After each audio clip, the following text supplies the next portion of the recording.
जब एक कूपे फॉर्म को 4 डोर कार्स के अंदर डालने का चलन मर्सिडीज ने CLS के साथ शुरू किया तो ये बहुत पॉपुलर सा ट्रेंड हो गया और उसके बाद इसे BMW ने अडॉप्ट किया BMW X6 में और उसने भी एक होड़ सी लगा दी पूरे बाज़ार में।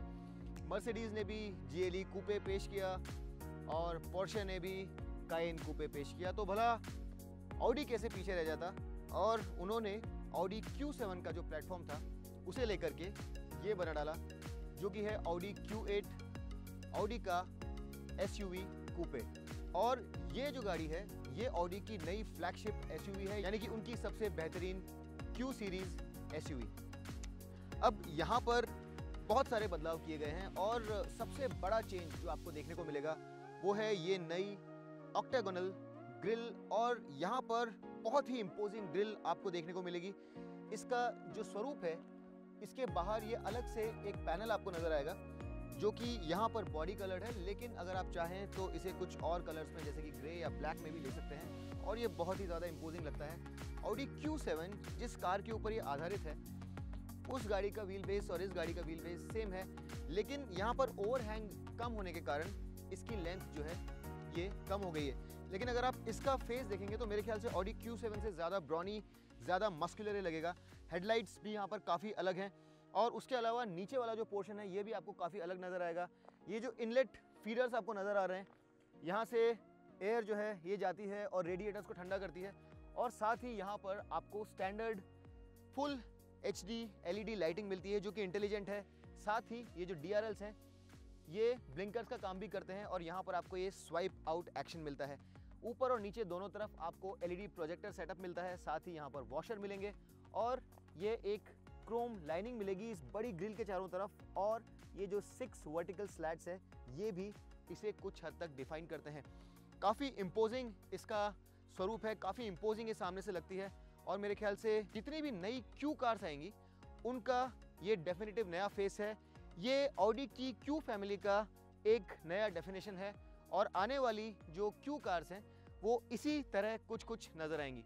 अब दोस्तों, चूंकि ये एक कूपे SUV है तो इसकी जो स्लोपिंग रूफ लाइन है ये इसकी सबसे बड़ी हाईलाइट है। लेकिन सबसे अच्छी बात जो है यहाँ पर वो ये है कि BMW X6 और Mercedes GLE कूपे जैसे यहाँ पर ये रूफ लाइन बहुत ज़्यादा स्वूप डाउन नहीं होती है, जिससे अंदर स्पेस ज़्यादा लिबरेट होता है और आपको ज़्यादा हेडरूम मिलता है। यहाँ पर एक ऑप्टिकल इल्यूजन क्रिएट किया गया है। ये रूफ लाइन जब पीछे की ओर आती है तो ये स्पॉइलर इसे इस तरह का एक इल्यूजन देता है कि ये बहुत ज़्यादा नीचे की ओर जा रही है, लेकिन अगर असल में आप इसे देखेंगे तो ये बहुत ज़्यादा नीचे की तरफ नहीं आती है। और ये जो डी पिलर है यहाँ पर ये लाइन बहुत तेज़ी से नीचे गिरती है, तो ऐसा लगता है कि ये कूपे रूफ लाइन है, लेकिन अंदर यहाँ पर स्पेस फिर भी काफ़ी अच्छे से लिबरेटेड है। तो कहने का मतलब यह है कि यहाँ पर अगर आप BMW X6 या फिर GLE कूपे से इसे कंपेयर करें तो स्पेस ज़्यादा है। इनफैक्ट अगर आप इसे पोर्शे कायन कूपे से भी कंपेयर करेंगे तो अंदर हेडरूम ज़्यादा है। तो प्रैक्टिकलिटी और स्पेस जो है वो ज़्यादा कॉम्प्रोमाइज़ नहीं हुआ है। उसके साथ ही यहाँ पर जो व्हील बेस है ये भी इस सेगमेंट में सबसे ज़्यादा है, यानी कि अंदर स्पेस जो है ये आपको भरपूर मिलता है। तो ये इस गाड़ी की एक बड़ी एडवांटेज है। इसके अलावा यहाँ पर आपको ये रूफ रेल्स नज़र आएंगे, एक क्रोम कॉन्टूर्ड ग्रीन हाउस एरिया नज़र आएगा, बड़े विंडोज़। और यहाँ पर एक जो बड़ी हाईलाइट है वो है ये फ्रेमलेस डोर्स जो जनरली आपको स्पोर्ट्स कार्स में देखने के लिए मिलते हैं, लेकिन यहाँ पर इस SUV में आपको ये फ्रेमलेस डोर्स भी नज़र आएंगे। Ground clearance of road mode में आपको लगभग 250 mm मिलेगा, उससे भी ज़रा ज़्यादा। और ये जो गाड़ी है यहाँ पर एयर सस्पेंशन आपको मिलता है, तो ऑफ रोड मोड में जाकर के आप इसका ग्राउंड क्लियरेंस जो है 90 mm तक ऊपर या नीचे कर सकते हैं, जिससे कि आप ख़राब रास्तों पर बड़े आराम से चल सकें और ऑब्स्टिकल्स जो हैं वो आप क्लियर कर सकें। ये S लाइन ऑप्शंस वेरिएंट है जहाँ पर आपको बहुत सारी चीज़ें एक्स्ट्रा मिलती हैं। यहाँ पर स्टैंडर्ड जो व्हील्स आते हैं वो 20 इंच आते हैं, यहाँ पर भी 20 इंच व्हील्स लगे हुए हैं, लेकिन अगर आप चाहें तो आपके पास 21 इंच व्हील्स की भी ऑप्शन अवेलेबल है। अब अगर मैं व्हील्स की ही बात कर रहा हूँ तो आपको बता दूँ कि यहाँ पर आपको ऑप्शनल ऑल व्हील स्टीयरिंग मिलता है और उसके तहत जब ये गाड़ी एक टाइट स्पेस में घूमती है तो अगर आपका आगे वाला व्हील बाहर की तरफ घूम रहा है तो पीछे वाला व्हील अंदर की तरफ घूमेगा और आपकी जो गाड़ी है ये बहुत ही टाइट स्पेस में भी ईजिली मनूवर हो जाएगी। 5 डिग्रीज तक ये ऑपोजिट डायरेक्शन में पीछे वाला व्हील घूमता है।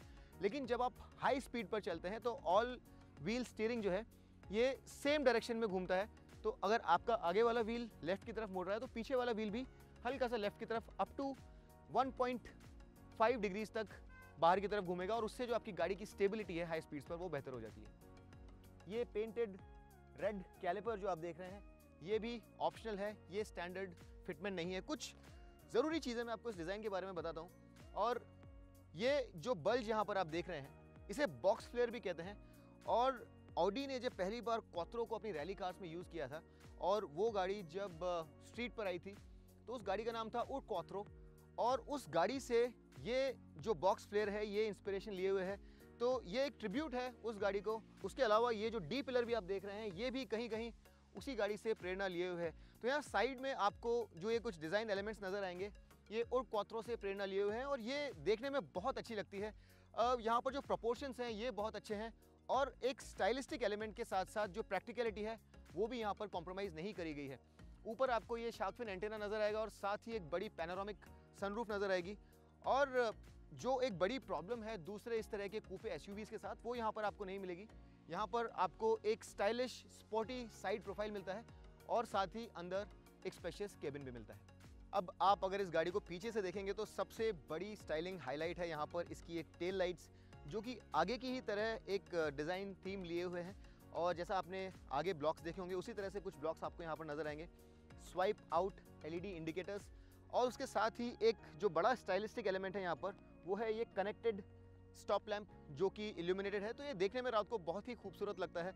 और उसके साथ ही यहाँ पर ये जो आप कुछ एग्जॉस्ट जैसा एलिमेंट देख रहे हैं ये असल में एग्जॉस्ट नहीं है, एग्जॉस्ट यहाँ पर नीचे कंसील्ड है। और इसके साथ ही यहाँ पर बीच में आपको ये पियानो ब्लैक में एक प्लाक नज़र आएगा जिस पर ऑडी का एम्ब्लम है। यहाँ पर आपको कैमरा नज़र आएगा, लेकिन इस गाड़ी में आपको एक 360 डिग्री कैमरा नहीं मिलता है। मेरे ख्याल से ये फीचर इस तरह की एक बड़ी महंगी गाड़ी में होनी चाहिए थी। तो विंग मिरर्स पर और आगे आपको किसी तरह के कोई कैमरे नज़र नहीं आएंगे और ये एक ऐसी फीचर है जो मेरे ख्याल से यहाँ पर होनी चाहिए थी। लाइटिंग की हम लोग बात करें तो यहाँ पर आपको high mount LED stop lamp, rear wash pipe, defogger और पीछे की तरफ एक फॉग लैंप भी मिलता है। तो इन सब चीज़ों के साथ इसकी जो रेयर लाइटिंग है ये भी काफ़ी इम्प्रेसिव है, काफ़ी फंक्शनल है। और पीछे से भी ये गाड़ी आगे की ही तरह काफ़ी आकर्षक, काफ़ी बोल्ड, काफ़ी मस्कुलर लगती है। यहाँ पर फ्यूल टैंक कैपेसिटी है 85 लीटर्स की और एक 3 लीटर टर्बो पेट्रोल इंजन है यहाँ पर। और उस पेट्रोल के साथ जो परफॉर्मेंस यहाँ पर आपको मिलता है उस लिहाज से यहाँ पर इसको 55 रेटिंग दी गई है। अभी जो नंबर्स हैं यहाँ पर ये जितने ज़्यादा होंगे उतनी ही ज़्यादा परफॉर्मेंस आपको एक ऑडी कार से मिलेगी। और यहाँ पर जो रेटिंग है ये है 55 TFSI है। इंजन और परफॉर्मेंस के बारे में मैं आपको बताऊँगा, लेकिन उससे पहले चलिए अंदर चलते हैं और देखते हैं कि इंटीरियर में क्या क्या खास है। दोस्तों अंदर जाने से पहले हम लोग इस चाबी को देख लेते हैं। देखने में बड़ी स्लिम लगती है लेकिन फिर भी काफ़ी हैवी बिल्ट है, सॉलिड फील होती है। और यहाँ पर आपको लॉक अनलॉक के अलावा रिमोट बूट रिलीज़ या टेल गेट ओपनिंग का बटन भी मिलता है। और यहाँ पर पावर टेल गेट है, तो इस तरह से ये टेल गेट खुल जाता है और आप देख सकते हैं कि अंदर हमने कितना सामान डाल के रखा है। एक और जो ज़रूरी चीज़ है वो ये है कि यहाँ पर कस्टमाइजेशन बहुत ज़्यादा हाई लेवल पे हो सकता है। आप बाहर और अंदर दोनों ही तरफ बहुत सारे ट्रिम लेवल्स, बहुत सारे कलर्स यूज़ कर सकते हैं। तो मैं चलिए जल्दी से आपको बता देता हूँ कि यहाँ पर क्या क्या आपको स्टैंडर्ड पैकेज में मिलता है और क्या क्या आपको ऑप्शंस में मिलेगा। यहाँ पर HD मैट्रिक्स लाइट्स स्टैंडर्ड हैं, panoramic sunroof, single frame grille in body colour, power adjustable front seats with driver memory, 4-वे lumbar support, ambient lighting package, पीछे वाली सीट के लिए इलेक्ट्रिक सनशेड्स, पीछे वाली बैक विंडो के लिए manual sunshades, electric tailgate, tyre pressure monitoring system, adaptive air suspension एक बड़ी फीचर स्टैंडर्ड है यहाँ पर। यहाँ पर ऑटोमेटिक पार्किंग मिलती है आपको, यानी कि ये गाड़ी खुद अपने आप को पार्क कर सकती है। 2 जोन क्लाइमेट कंट्रोल आपको स्टैंडर्ड मिलता है, virtual cockpit, MMI touch response. और एक बड़ी अच्छी स्टैंडर्ड फीचर जो है यहाँ पर वो है बैंग एंड ओलिफ्सन का बहुत ही ज़बरदस्त 23 स्पीकर 1920 वॉट का बेहतरीन ऑडियो सिस्टम जो यहाँ पर आपको स्टैंडर्ड मिलता है। ज़्यादातर गाड़ियों में आपको इस तरह का ऑडियो सिस्टम स्टैंडर्ड नहीं मिलेगा। और क्वात्रो ऑल व्हील ड्राइव यहाँ पर स्टैंडर्ड है। अब हम लोग आ जाते हैं ऑप्शंस पे। अब बाहरी मिरर्स की जो हाउसिंग है उनके कलर्स अगर आप चाहते हैं, या फिर ब्रेक कैलिपर्स के कलर्स अगर आप चाहते हैं, या फिर अगर आप रूफ रेल्स ब्लैक में चाहते हैं, या फिर इंटीरियर में आप अगर वुडन इंसर्ट चाहते हैं, तो ये सारी चीज़ें आपको ऑप्शन में मिलेंगी। इसके साथ ही हेड्स अप डिस्प्ले जो है ये भी ऑप्शनल है। यहाँ पर आपके पास 21 इंच व्हील्स ऑप्शनल हैं। आप स्पोर्ट सीट्स ले सकते हैं जिनका कॉन्टूरिंग अलग होगा। फ्लैट बॉटम स्टीयरिंग व्हील यहाँ पर ऑप्शनल है। आपको हेडलाइनर एल्कंतारा में मिलेगा, या फिर अगर आप चाहें तो जो लेदर अपहोल्स्ट्री है उसे भी अलग अलग मटेरियल्स में ले सकते हैं। आप सीट वेंटिलेशन और हीटिंग जो है ये भी एज एन ऑप्शन ले सकते हैं। और इन सब चीज़ों के अलावा एक S-लाइन स्पोर्ट्स पैकेज है जहाँ पर आपको सीट वेंटिलेशन, मसाज फंक्शंस, सामने की तरफ sports seats, stainless steel pedals, scruff plate पर एस लोगो, एडेप्टिव एयर सस्पेंशन जो कि स्पोर्ट वर्जन है, और अंदर जो सीट्स हैं वो एल्कंतारा में विद एस एम्बॉसिंग। ये सारे आपको एस लाइन स्पोर्ट्स पैकेज में चीज़ें मिलेंगी। यहाँ पर आपके पास 12 एक्सटीरियर कलर्स अवेलेबल हैं और सीट अपहोल्स्ट्री आप 6 अलग अलग कलर्स में चूज़ कर सकते हैं। एंट्रेंस के लिए चाबी निकालने की ज़रूरत नहीं है, यहाँ पर रिक्वेस्ट सेंसर है और ये डोर्स बहुत ही खूबसूरत फ्रेमलेस डोर्स। इस तरह के डोर्स आपको इस तरह की गाड़ियों में जनरली नहीं मिलते हैं, लेकिन यहाँ पर ये एक विशेषता है। और ये जो हमारे पास टेस्ट कार है, यहाँ पर आपको एल्कंटारा फिनिश में ये पैनल नज़र आएगा। सॉफ्ट टू टच मटेरियल है ऊपर भी, और जो नीचे वाला पैनल है ये भी सॉफ्ट टू टच है। 1 लीटर की बड़ी वाटर बॉटल यहाँ बड़े आराम से आ सकती है, और उसके साथ ही यहाँ पर आपको एक बूट रिलीज बटन नज़र आएगा। 2 वे मेमोरी मिलेगी आपको सीट्स के लिए, और उसके साथ ही यहाँ पर ये ब्रश्ड एल्यूमिनियम फिनिश में बहुत ही शानदार पैनलिंग नज़र आएगी। नीचे यहाँ पर 2 स्पीकर्स हैं, और जैसा मैंने आपको बताया यहाँ पर 23 स्पीकर्स हैं अंदर। आप पूरे स्पीकर्स गिन भी नहीं पाएंगे क्योंकि कुछ स्पीकर्स कुछ जगह पर छुपे हुए हैं। ऑडियो सिस्टम बहुत ही शानदार है, और जो सीट हाइट है ये आइडियल से ज़रा ऊपर है। यहाँ पर आपको फुली इलेक्ट्रिकल एडजस्टमेंट मिलता है। 4 एफ्ट रिक्लाइन के साथ साथ लंबार एडजस्टमेंट भी आपको यहाँ पर मिलेगा। आगे और पीछे के साथ साथ ऊपर और नीचे भी आप लंबार एडजस्टमेंट कर सकते हैं। और एक बहुत ही बेहतरीन चीज़ जो यहाँ पर आपको मिलेगी वो है कि ये सीट जो हैं ये थाई सपोर्ट के लिए एक्सटेंडेबल हैं। हमारे पास यहाँ पर ऑप्शनल स्टील पेडल्स भी हैं, तो ये और भी ज़्यादा अच्छा लगता है देखने में। ये एस लाइन पैकेज के साथ हमें गाड़ी दी गई है, तो यहाँ पर जो चीज़ें आपको नज़र आ रही हैं वो शायद आपको स्टैंडर्ड गाड़ी में नज़र ना आए। यहाँ पर स्टीयरिंग में जैसा आप देख रहे हैं फ्लैट बॉटम स्टीयरिंग है विद एस बैजिंग, और ये स्टीयरिंग इलेक्ट्रिकली एडजस्टेबल है both for rake and reach. आप जैसे ही गाड़ी स्टार्ट करेंगे स्टीयरिंग आपकी प्रेफर्ड पोजीशन में आ जाएगा।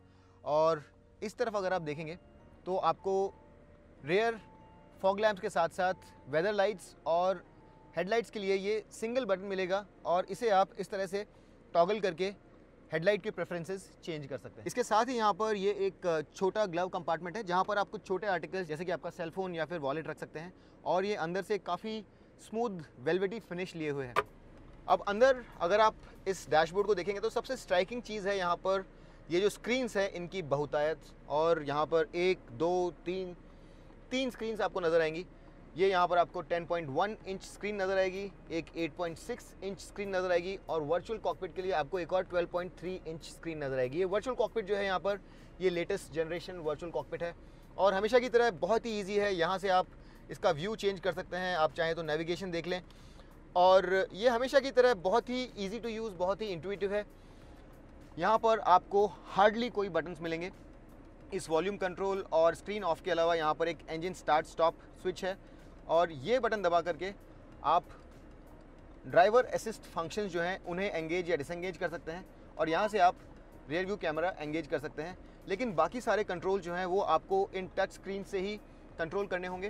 ये जो टच स्क्रीन्स हैं ये कलर्ड हैं, लेकिन ये कुछ अलग है क्योंकि यहाँ पर जब आप किसी भी बटन को टच करते हैं तो आपको एक हैप्टिक फीडबैक मिलता है, और साथ में एक साउंड अलर्ट भी मिलता है। तो ये बहुत ही विशिष्ट किस्म की स्क्रीन्स हैं, और अगर आपने कोई और टच स्क्रीन्स यूज़ करी हैं तो उनसे काफ़ी अलग हैं। ये आइकॉन्स जो हैं बटन की तरह काम करते हैं, और आपको एक बहुत ही पॉजिटिव फीडबैक देते हैं। यहाँ पर आपको ये सारे जो कंट्रोल्स हैं, radio, phone apps, media, car से संबंधित सेटिंग्स, टेलीफोन, नेविगेशन और बाकी सारे कंट्रोल ऊपर वाले स्क्रीन पर मिलेंगे, और नीचे आप एयर कंडीशनिंग के साथ साथ हिल डेसेंट कंट्रोल और ऑटो पार्किंग का जो कंट्रोल है उसे कंट्रोल कर सकते हैं। यहाँ पर नीचे ड्राइव सेलेक्ट मोड आपको मिलेगा, जिससे कि आप यहाँ पर जो 7 मोड्स हैं आपके उनमें से एक चूज़ कर सकते हैं। यहाँ पर आपको एफिशिएंसी, कंफर्ट, ऑटो, डायनामिक के साथ साथ इंडिविजुअल, ऑफ रोड और ऑल रोड मोड्स भी मिलते हैं। जब आप ऑफ रोड मोड में जाते हैं तो गाड़ी का जो ग्राउंड क्लियरेंस है वो अपने आप बढ़ जाता है, क्योंकि यहाँ पर आपके पास एयर सस्पेंशन है। यहाँ पर आपके पास 2 कप होल्डर्स हैं, और साथ ही एक एस्ट्रे भी है, एक 12 वोल्ट पावर सॉकेट आपको मिलेगा, और साथ ही यहाँ पर इलेक्ट्रिक पार्किंग ब्रेक के साथ साथ ऑटो होल्ड का बटन भी यहाँ पर आपको नज़र आएगा। जो क्वालिटी है इंटीरियर की ये इम्पेकेबल है। आपको जो ऑडी की premium top of the line car है ऑडी A8 उसकी याद दिलाएगी। हॉरिजॉन्टली लेड आउट यहाँ पर सारे AC वेंट्स हैं। ऑडी Q7 में भी कुछ ऐसा ही था, लेकिन ये और ज़्यादा प्रीमियम है। यहाँ पर ये लेज़र एज्ड क्वात्रो नज़र आएगा। एम्बियंट लाइटिंग है यहाँ पर, आप कंटूरिंग और लाइन लाइटिंग दोनों चूज़ कर सकते हैं अप टू 30 कलर्स में से। और इसके साथ ही यहाँ पर आपको मिलता है ऑन बोर्ड स्पेस, जिस पर आप अपना खुद का म्यूज़िक जो है वो स्टोर कर सकते हैं, ताकि आपको फ़ोन कनेक्ट ना करना पड़े। अगर आप नहीं चाहते अपना फ़ोन कनेक्ट करना, तो ऑन बोर्ड आप स्टोरेज से म्यूज़िक प्ले कर सकते हैं। ये बड़ी पैनोरामिक सनरूफ मिलती है जो ऑब्वियसली इलेक्ट्रिक है, और यहाँ पर आपको सन और मून रूफ दोनों ही मिलते हैं, और उनके लिए अलग अलग कंट्रोल्स हैं। साथ ही ड्राइवर और पैसेंजर साइड पर आपको मिलते हैं ये vanity mirrors with lighting, frameless mirrors, auto dimming. उसके साथ ही आपको यहाँ पर मिलता है वाइड आर्मरेस्ट, जहाँ पर दो लोग बड़े आराम से अपने आर्म्स रख सकते हैं। यहाँ पर एक स्टोरेज एरिया है, और ये फ़ोन बॉक्स है जहाँ पर आपको वायरलेस चार्जिंग मिलती है, 2 USB सॉकेट्स और एक SD कार्ड के साथ साथ कुछ और एक्स्ट्रा स्पेस भी आपको यहाँ पर नज़र आएगा। इसे मैंने भर रखा है फ़िलहाल मेरे चार्जर और वॉलेट के साथ। जो यहाँ पर ट्रिम आपको नज़र आ रहा है, यहाँ पर आपको बहुत ही शानदार ग्लॉसी ब्लैक फिनिश नज़र आ रहा होगा। ये ब्रश्ड एल्यूमिनियम नज़र आ रहा होगा। लेकिन अगर आप चाहें तो इस इंटीरियर को भी पूरी तरह से कस्टमाइज़ कर सकते हैं। और इसके साथ ही अगर आप इन सेटिंग्स में देखेंगे तो आपको सीट्स का ये जो नीचे वाला थाई सपोर्ट है, इसे कंट्रोल करने के लिए ये कंट्रोल्स नज़र आएंगे, और इस तरह से आप इन सीट्स को एक्सटेंड कर सकते हैं। इसका थाई सपोर्ट जो है वो आप इंक्रीज़ या डिक्रीज़ कर सकते हैं। अगर आप चाहें तो ऑप्शनली वेंटिलेटेड सीट्स और सीट मसाजिंग फंक्शन भी ले सकते हैं। ग्लव बॉक्स काफ़ी लंबा चौड़ा है, यहाँ पर बहुत ही खूबसूरती से फिनिश्ड है, काफ़ी वेलवेटी लगता है अंदर से देखने में, लेकिन यहाँ पर आपको कूलिंग फंक्शन नहीं मिलेगा। सीट्स बहुत ही कंफर्टेबल है, यहाँ पर पूरी तरह से इलेक्ट्रिकली एडजस्टेबल है, और जैसा मैंने आपको बताया इन सीट्स को आप और भी कंफर्टेबल बना सकते हैं अपने लिए। अंदर का जो ट्रिम है ये पूरी तरह से चेंज कर सकते हैं, और इंटीरियर क्वालिटी SUVs में इससे ज़्यादा बेहतर आपको बहुत कम मिलेगी। यहाँ पर ऑडियो क्वालिटी भी बहुत ही ज़बरदस्त है, और ये जो 23 स्पीकर Bang & Olufsen सिस्टम है, ये इस तरह की कार्स के सबसे शानदार ऑडियो सिस्टम्स में से एक है।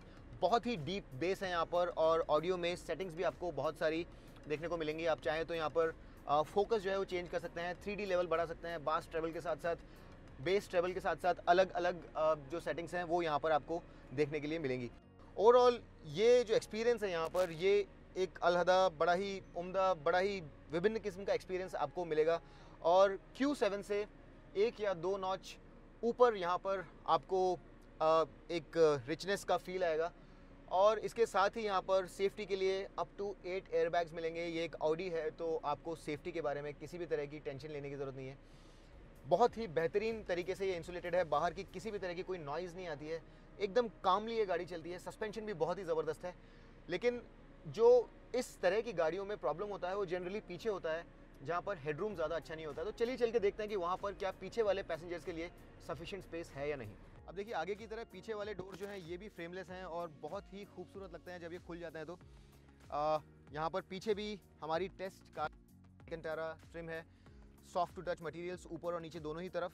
यहाँ पर एक चीज़ मैं काफ़ी दिनों बाद किसी गाड़ी में देख रहा हूँ, एस्ट्रे आजकल मोस्टली गाड़ियों में आनी बंद हो गई, लेकिन यहाँ पर एक एस्ट्रे एलिमेंट दिया गया है। अब आप यहाँ पर अगर देखेंगे तो आपको 2 बटन्स नज़र आएंगे। इस बटन को मैं एक बार प्रेस करूँगा तो ये सन ब्लाइंड्स जो है इलेक्ट्रिक, ये नीचे चले जाएंगे, और इस तरह से इसका एक कवर ऊपर आ जाएगा। और उसी बटन को मैं वापस दबाऊंगा तो ये विंडो जो है नीचे चली जाएगी। विंडो पूरी तरह से नीचे नहीं जाती है, कुछ ऊपर रहती है, क्योंकि जो आर्चेज़ हैं ये ज़रा ज़्यादा ऊपर हैं। और ये जो बटन है, इस बटन को यूज़ करके आप जो लेफ़्ट वाली विंडो है उसे भी कंट्रोल कर सकते हैं। यहाँ पर एक बड़ी वाटर बॉटल बड़े आराम से आ जाएगी। आगे की तरह यहाँ पर भी आपको ब्रश्ड एल्यूमिनियम फिनिश मिलती है। सीट हाइट ज़रा ज़्यादा ऊपर है। 1 लीटर की बड़ी बॉटल यहाँ बड़े आराम से आ जाएगी। और हेडरूम अगर आप यहाँ पे देखेंगे तो 6 फीट तक के लोग भी बड़े आराम से यहाँ पर बैठ सकते हैं, जो कि एक बड़ा डिफरेंशिएटर है। इस तरह के कूपे SUVs में जनरली इतना ज़्यादा हेडरूम आपको नहीं मिलता है, तो ये एक बड़ी अच्छी बात है। इसके अलावा ये जो सीट है इसे आप रिक्लाइन कर सकते हैं इस तरह से, और ये जो एक क्वार्टर पैनल है इससे ज़रा और लाइट अंदर आती है। ये एक प्रॉपर C पिलर है, क्योंकि यहाँ पर आपके पास डोर्स में फ्रेम्स नहीं है, तो एक प्रॉपर C पिलर का काम ये वाला पैनल करता है। नी रूम जैसा कि आप यहाँ पर देख रहे हैं बहुतायत में उपलब्ध है, और आपको यहाँ पर लेग रूम और नी रूम की कोई प्रॉब्लम नहीं होगी। अंडर थाई सपोर्ट बहुत ज़बरदस्त है। उसके साथ ही ये सीट्स बहुत ज़्यादा कंफर्टेबल भी हैं। आपको यहाँ पर ऑप्शनल 4 जोन क्लाइमेट कंट्रोल मिलता है, और आप पीछे वाले दोनों ही पैसेंजर्स के लिए फ्लो कंट्रोल और टेम्परेचर कंट्रोल दोनों कर सकते हैं। नीचे आपको 2 USB सॉकेट्स नज़र आ रहे होंगे, और साथ ही आपको एक 12 वोल्ट पावर सॉकेट नज़र आएगा। पीछे आपको मैगज़ीन होल्डर्स भी नज़र आएंगे, और इतना ही नहीं, ये सीट्स आगे और पीछे स्लाइड भी होती हैं, तो ये भी यहाँ पर एक बड़ा एडवांटेज है। बीच वाले एसी वेंट्स के साथ साथ यहाँ पर आपको बी पिलर में भी एसी वेंट्स नज़र आएंगे। और जैसा मैंने आपको पहले बताया था, बैंग & ओलिफ्सन के स्पीकर्स न जाने कहाँ कहाँ छुपा रखे हैं, आपको समझ में भी नहीं आएगा कि कहाँ कहाँ पर बैंग & ओलिफ्सन के ये शानदार स्पीकर्स हैं। एक स्पीकर यहाँ पर है, 2 स्पीकर्स यहाँ पर है, एक स्पीकर ऊपर रूफ में है, और यही पैटर्न वहाँ पर भी फॉलो किया गया है। तो यहाँ पर ये जो स्पीकर्स हैं आपको हर ओर नज़र आएंगे। एक बड़ा चौड़ा आर्मरेस्ट आपको यहाँ पर मिलेगा और बीच में मिलेंगे 2 कप होल्डर्स। लेकिन यहाँ पर नीचे इसके अंदर कोई स्टोरेज एरिया नहीं है जो जनरली आपको देखने के लिए मिलता है। इसके अलावा ये जो लेफ़्ट वाली सीट है ये भी पूरी तरह से आगे मूव करती है, और आप इसे इस तरह से मूव करके ज़रा और स्पेस एडजस्ट कर सकते हैं। यहाँ पर आपको आइसोफिक्स चाइल्ड सीट्स माउंट्स मिलेंगे, और जो बीच वाला पैसेंजर है उसके लिए एक प्रॉपर 3 पॉइंट सीट बेल्ट मिलेगी। तीनों ही पैसेंजर्स के लिए आपको एडजस्टेबल हेडरेस्ट भी मिलेंगे, और ऊपर आपको ये लाइट्स मिलेंगी जिन्हें आपको बटन के द्वारा ऑन करना है। यहाँ पर आपको feather touch lights on end of controls नहीं मिलेंगे। यहाँ पर ये हैंडल्स, कोट हुक्स यहाँ और यहाँ आपको दोनों जगह मिलेंगे। बीच में एक बहुत बड़ा हम्प है, तो एक थर्ड पैसेंजर को आप यहाँ पर सिर्फ शॉर्ट जर्नीज़ के लिए ही बिठा सकते हैं। बट इस तरह के कूपे एसयूवी के लिए मेरे ख्याल से ये जो गाड़ी है ये अपने सेगमेंट को डिफाइन करती है। यहाँ पर आपको सबसे ज़्यादा स्पेस मिलता है, और ये बैक सीट ऑडी Q8 की एक बड़ी हाईलाइट है। बहुत वेल इक्विप्ड, बहुत ही रिचली अपॉइंटेड और बहुत ही कंफर्टेबल सीट है। इस गाड़ी का सस्पेंशन भी बहुत ही ज़बरदस्त है। इस गाड़ी का ऑडियो सिस्टम बहुत अच्छा है, और साथ ही जो इंसुलेशन है ये बहुत अच्छा है। तो आपको यहाँ बैठ करके बहुत लंबी जर्नीज़ में भी किसी तरह की कोई तकलीफ नहीं होगी। ये सामान जो है अगर आप इसे हटा देंगे तो यहाँ पर आपको ये बहुत ही जेनरस 605 लीटर्स का बूट स्पेस मिलेगा। और ये जो बूट स्पेस है यहाँ पर, इसे अगर आप सेकंड रो की सीट्स को भी गिरा देंगे तो आप बढ़ा करके 1755 लीटर्स तक लेकर के जा सकते हैं। यहाँ पर आपको एक फुल साइज स्पेयर नहीं मिलता है। यहाँ पर आपको बहुत ही बेसिक व्रेडेस्टाइन का स्पेस सेवर स्पेयर मिलेगा। और एक ख़ास बात यहाँ पर जो है वो ये है कि आप इन बटन्स को यूज़ करके जो एयर सस्पेंशन है उसे यूज़ करके इस बूट का जो लोडिंग लिप है इसे लोअर कर सकते हैं, ताकि सामान को अंदर लेकर के जाना और बाहर निकालना आसान हो जाए। तो ये एक बहुत अच्छा फीचर है यहाँ पर। इसके साथ ही यहाँ पर 2 LED लाइट्स आपको नज़र आएंगे। यहाँ पर ये एक नेट आपको नज़र आएगा। लोडिंग लिप बहुत फ्लैट है, सामान को अंदर डालना और निकालना बहुत ईजी है। तो अंदर से उठा करके बाहर आपको सामान नहीं लेना होता है, आप इसे सीधा स्लाइड कर सकते हैं। काफ़ी जेनरस और काफ़ी यूजेबल बूट स्पेस यहाँ पर प्रोवाइड किया गया है। इसके साथ ही यहाँ पर ये जो पार्सल शेल्फ है इसके लिए प्रॉपर रेल्स दिए गए हैं, और इसे आप इस तरह से एंगेज कर सकते हैं, और आप इसे इस तरह से ऊपर अगर ट्विस्ट करेंगे तो ये वापस अपनी जगह पर चला जाता है। तो ये भी काफ़ी ईजी है यूज़ करने के लिए। दोस्तों, आपने कभी सॉलिड पंच इन अ सिल्कन ग्लव के बारे में सुना है? ये कुछ उसी ही तरह का इंजन ट्रांसमिशन कॉम्बो है। यहाँ पर परफॉर्मेंस जो है ये ज़बरदस्त है, लेकिन जब आप इस गाड़ी को एक्सेलरेट करते हैं तो आपको गट रेंचिंग फीलिंग महसूस नहीं होती है। लेकिन ये गाड़ी फिर भी बहुत क्विक है। इतनी बड़ी 2 टन से भी ज़्यादा भारी गाड़ी के लिए 6 सेकंड से भी कम में 0 to 100 करना एक बड़ी उपलब्धि है। लेकिन जब आप एक्सेलरेट करते हैं तो आपको वो शव जो मिलता है, जो पुश बैक मिलता है ज़बरदस्त तरीके से, वो महसूस नहीं होता। लेकिन ये गाड़ी बहुत तेज़ी से आगे बढ़ती है। और ये जो परफॉर्मेंस है आपको मिलता है 3 लीटर टर्बोचार्ज पेट्रोल इंजन से। यहाँ पर फ़िलहाल कोई डीजल ऑप्शंस आपके पास अवेलेबल नहीं है। इंटरनेशनली एक डीजल अवेलेबल है, लेकिन ये जो इंजन है ये यहाँ पर प्रोड्यूस करता है 340 PS का पीक पावर 5000 RPM पर, और पीक टॉर्क यहाँ पर आपको मिलती है 500 न्यूटन मीटर्स की, जो कि बनती है 1370 और 4500 के बड़े ही वाइड बैंड में। यानी कि एकदम bottom of the rev range से आपको ज़बरदस्त टॉर्क मिलती है। अब यहाँ पर जो परफॉर्मेंस है ये बहुत अच्छा है। ये ट्रांसमिशन यहाँ पर 8 स्पीड ऑटोमेटिक जो आप देख रहे हैं, ये ZF ट्रांसमिशन हमने और भी बहुत सारी गाड़ियों में देखा है, और ये इस तरह के एप्लीकेशंस के लिए सबसे स्मूथ ट्रांसमिशंस में से एक है, सबसे बेहतरीन ट्रांसमिशंस में से एक है। भले ही सबसे शार्प या सबसे ज़्यादा फास्ट ना हो, लेकिन बड़ा ही smooth, reasonably fast, reasonably intelligent और बहुत ही यूजेबल ये ट्रांसमिशन है। तो शिकायत का कोई मौका आपको नहीं मिलता है। यहाँ पर आपके पास पैडल शिफ्टर्स हैं, तो आप जो ट्रांसमिशन ड्यूटीज़ हैं वो मैनुअली भी खुद अपने हाथ में ले सकते हैं और मैनुअली शिफ्ट कर सकते हैं। इसके अलावा यहाँ पर भी आप चाहें तो इस तरह से सीक्वेंशली शिफ्ट कर सकते हैं। स्पोर्ट मोड भी यहाँ पर आप इस तरह से एंगेज कर सकते हैं। और इसके अलावा जैसा मैंने आपको बताया था, यहाँ पर आपके पास up to 7 driving modes available हैं, जहाँ पर एक ऑफ रोड मोड भी अवेलेबल है। तो अगर आप ज़रा सॉफ्ट रोडिंग करना चाहें, ख़राब रास्तों पर जाना चाहें, तो एयर सस्पेंशन की बदौलत ये गाड़ी काफ़ी ऊपर चढ़ जाती है in terms of ground clearance. और फिर आप ख़राब रास्तों पर या फिर अगर थोड़ी बहुत सॉफ्ट रोडिंग करना चाहें तो इसे यूज़ कर सकते हैं। यहाँ पर परमानेंट ऑल व्हील ड्राइव मिलता है आपको क्वात्रो का, और जो स्टैंडर्ड ड्राइव डिस्ट्रीब्यूशन है ये 40 आपको सामने की तरफ ड्राइव जाता है, 60% ड्राइव पीछे जाता है। लेकिन अगर ज़रूरत पड़े तो ये गाड़ी जो है अप टू 70% ड्राइव आगे वाले एक्सेल पर और अप टू 85% ड्राइव जो है ये पीछे वाले एक्सेल पर ट्रांसफ़र कर सकती है। तो ये डिपेंड करता है कि ट्रैक्शन हर पहिए पर, हर एक्सेल पर कितना है। उस लिहाज से ये बहुत ही इंटेलिजेंटली जो ड्राइव है ये सारे व्हील्स पर ट्रांसफ़र करती है। और इसके द्वारा आपको जो ग्रिप चारों व्हील्स पर मिलती है ये बहुत ज़बरदस्त है। एयर सस्पेंशन है तो जो क्वालिटी है यहाँ पर राइड की ये बहुत ही ज़बरदस्त है। न सिर्फ शहरी कंडीशंस में बल्कि ख़राब रास्तों पर भी ये गाड़ी बहुत ही अच्छे से राइड करती है। राइड क्वालिटी इस सेगमेंट में मेरे ख्याल से इसकी उल्लेखनीय है, बहुत ही बेहतरीन राइड क्वालिटी है। तो अगर आपको कंफर्ट चाहिए अपनी गाड़ी से तो Audi Q8 जो है ये स्टैंड आउट पैकेज है इस सेगमेंट का। परफॉर्मेंस जैसा मैंने आपको बताया बहुत अच्छा है, लेकिन उसके साथ साथ केवल स्ट्रेट लाइन परफॉर्मेंस ही नहीं, ये गाड़ी निम्बल भी बहुत लगती है। अगर आप इसे कॉर्नर्स पर चलाते हैं तो बहुत ही शॉर्ट फुटेड लगती है। अगर आप इसका ऑप्शनल 4 व्हील स्टीयरिंग लेते हैं तो और ज़्यादा आपको ये इन्वॉल्विंग लगेगी, और ज़्यादा स्टेबल लगेगी। लेकिन जनरली ये जो गाड़ी है ये काफ़ी ज़्यादा शॉर्ट फुटेड है, थोड़ी इन्वॉल्विंग भी है। लेकिन ये स्टीयरिंग जो है यहाँ पर ये काफ़ी लाइट वेट है। अगर आप इसे एफिशिएंसी या कंफर्ट मोड में चलाते हैं तो काफ़ी लाइट लगता है। डायनामिक मोड में यहाँ पर वेट आ जाता है, लेकिन बहुत ही नेचुरल ये नहीं लगता है। जो वेट है वो ज़रा आर्टिफिशियल लगता है। वेट को अगर आप छोड़ दें, जो डायरेक्टनेस है उसे अगर आप छोड़ दें, तो अपनी लाइन बहुत अच्छे से ये गाड़ी पकड़ के चलती है, अपने वेट को बिलाए करती है। अगर आप कॉर्नर्स पे इसे चलाते हैं तो ऐसा लगता नहीं है कि ये 2 टन से ज़्यादा भारी गाड़ी आप चला रहे हैं। अपनी लाइन अच्छे से पकड़ के रखती है और आपको कुछ हद तक इन्वॉल्वमेंट भी महसूस होता है। इतनी बड़ी गाड़ी के लिए आप इस गाड़ी को अराउंड कॉर्नर्स भी एंजॉय कर सकते हैं। ऑब्वियसली अगर आपको और ज़्यादा इन्वॉल्वमेंट और ज़्यादा परफॉर्मेंस चाहिए तो आप RS Q8 के साथ जा सकते हैं, जो कि बहुत ज़्यादा महंगी है।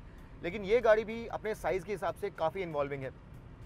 यहाँ पर अगर मैं शिकायत की बात करूँ तो जनरली ये गाड़ी बहुत लोडेड है, यहाँ पर फीचर्स बहुत सारे हैं।